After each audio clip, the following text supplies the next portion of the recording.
Station থেকে খাবারের লোভ দেখিয়ে নাবালিকাকে তুলে নিয়ে যাওয়ার চেষ্টা, অভিযুক্তকে ধরে বসিরহাট থানার হাতে তুলে দিল জনতা। সদ্য লন্ডন থেকে চোখের অপারেশনের বিশেষ প্রশিক্ষণ নিয়ে ফিরেছেন ডাক্তার মোনাজির হোসেন। বনগাঁতে এই সর্বপ্রথম কোলফেকো, টোরিক, মাল্টিফোকাল ছানি অপারেশনের জন্য আসুন বনগাঁ আই কেয়ারে। নাবালিকাকে খাবারের প্রলোভন দেখিয়ে তুলে নিয়ে যাওয়ার চেষ্টার অভিযোগ উঠল এক যুবকের বিরুদ্ধে। অভিযুক্ত যুবককে ধরে পুলিশের হাতে তুলে দিল সাধারণ মানুষ। সোমবার ঘটনাটি ঘটেছে হাসনাবাদ বারাসত শাখার ভ্যাবলা রেল স্টেশন সংলগ্ন এলাকায়। জানা গিয়েছে ওই নাবালিকা মায়ের সাথে মামা বাড়িতে এসেছিল। মামার বাড়ি থেকে ফেরার সময় মেয়েকে স্টেশনে বসিয়ে রেখে মা স্টেশনের বাইরে গিয়েছিলেন। সেই সময় এক যুবক এসে ওই নাবালিকার পাশে বসে এবং বিভিন্ন কথা বলার পর তাকে খাবারের প্রলোভন দেখিয়ে সেখান থেকে কিছুটা দূরে নিয়ে যাওয়ার চেষ্টা করে। কিছু দূর যাওয়ার পর নাবালিকার সন্দেহ হওয়ায় চিৎকার শুরু করে। অভিযুক্ত যুবক নাবালিকার হাত ধরে টেনে নিয়ে যাওয়ার চেষ্টা করে বলে অভিযোগ স্থানীয়দের। এরপর স্টেশনে উপস্থিত সাধারণ মানুষ এবং যাত্রীরা সকলেই ওই যুবককে তাড়া করে এবং বেশ কিছু দূর গিয়ে তাকে ধরে ফেলে। ধৃতকে মারধর শুরু করে উত্তেজিত জনতা। এরপর অভিযুক্ত যুবককে আটকে রেখে বসিরহাট থানায় খবর দেওয়া হয়।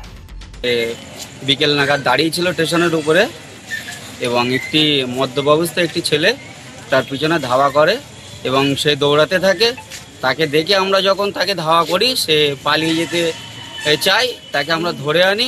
কেন পালাতে যায় কেন? সে দোষী ছিল বা বাচ্চাটাকে সে বারাইপুরের ধর্ষণ যে কেসটা হয়েছিল সেই ধরনের কিছু একটা করতে চেয়েছিল, সেটাকে আমরা করতে দেইনি এবং আমরা দোকানদার মিলে তাকে দৌড়ে তাকে ধরে নিয়ে আসি এবং বাইকে করেই নিয়ে আসি তাকে। কোথা থেকে ধরলে?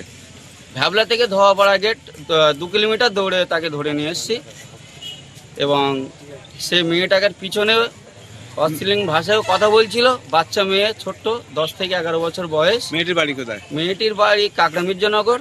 সে একা এসেছিল আত্মীয়র বাড়িতে, সে একা দাঁড়িয়ে ছিল, তার মা এক জায়গায় দরকারি কাজে গিয়েছিল, তাকে রেখে তারপরে পরিস্থিতি। খবর পেয়ে ঘটনাস্থলে যায় পুলিশ, যুবককে উদ্ধার করে থানায় নিয়ে যায়। এরপর রাতে রেল পুলিশ অভিযুক্তকে জিজ্ঞাসাবাদ করার পর গ্রেপ্তার করে।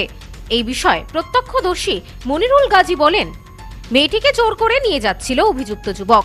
আমাদের সন্দেহ হলে জিজ্ঞাসা করতে গেলে ওই যুবক পালিয়ে যায়। প্রায় 2 কিলোমিটার দূর থেকে ধরে পুলিশের হাতে তুলে দিয়েছি। আমাদের অনুমান কোনো অসৎ উদ্দেশ্যে মেয়েটিকে নিয়ে যাচ্ছিল অভিযুক্ত। কাকড়া মির্জানগরে বাড়ি, তার আত্মীয়র বাড়ি এসেছিল ভ্যাবলা তাঁতিপাড়ায়। সেখান থেকে ফেরার পথে একটা ছেলে উত্তপ্ত করছিল, এমনকি তাকে বিরিয়ানি জামা প্যান্টের প্রলোভন দেখিয়ে 10-12 বছরের বাচ্চা মেয়ে, সে নাবালিকা, কিন্তু ঘটনা ছিল সেই বারুইপুরের মতো একটা দৃশ্য হতে চলেছিল। এবার আমাদের স্টেশনের যে হকার দোকানদাররা আছে এটা ফলো করেছে, অন্তত 2 ঘন্টা ধরে জিনিসটা চলছে। তারপর মেয়েটাকে ধরার পরে মেয়েটা সব স্বীকার করলো। করার পরে ছেলেটা যখন ধরতে যায়, ছেলেটা তখন বেরিয়ে যায় এখান থেকে। তাকে এখান থেকে ধোয়াপাড়া গেট, মানে ভ্যাবলা গেটের থেকে ধোয়াপাড়া গেট পালিয়ে গিয়েছিল। তাকে আমার দোকানদাররা এসে তাকে তাড়িয়ে নিয়ে এসে পুলিশের হাতে তুলে দেয়। ঘটনার তদন্ত শুরু করেছে পুলিশ। Bureau report, news no man's land, Basirhat. New PC jewellers, সম্পর্ক গড়ে দেয়। বনগাঁতে আমাদের 3টি শোরুম প্রতিদিনই খোলা।